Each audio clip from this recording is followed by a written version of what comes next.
আজকে তো এই জোনের ভিতর শুয়ে থেকেই ম্যাচটা বুইয়া করে ফেলবো। বেবি একদম চুপ। কেন বেবি? বেবি আজকে আমরা গ্র্যান্ড মাস্টার যাবো, কোনো কথা বলে না, না হলে মেরে দেবে। এখানেই আমরা ক্যাম্পিং করব, ঠিক আছে? নিচে গেলে কিন্তু এনিমি মেরে দেবে, একদম চুপ। A few moments later. মনে হচ্ছে সামনে একটা এনিমি আছে। আরে বেবি মারো মারো, আমি ডাউন হয়ে গেছি, মারো মারো। মারো না, জলদি মারো মারো। আরে মারো না বেবি, কি করতেছো? আরে নুবড়ি আমাকে না, এনিমিটাকে মারো। শালা আমাকে মেরে দিছে। নুবড়ি কোথাকার, জলদি রিভাইভ দাও। আচ্ছা বেবি দাঁড়াও, দিতেছি। 2000 years later. আরে আরে বেবি আবার নকে কিছু, জলদি আসো। দাঁড়াও আসতেছি। আরে আসো না। আরে আসতেছি তো।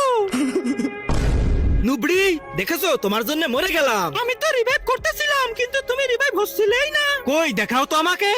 তার আগে আল্লাহকে ভালোবেসে থাকলে ভিডিওটাতে লাইক করে চ্যানেলটা সাবস্ক্রাইব করে দাও।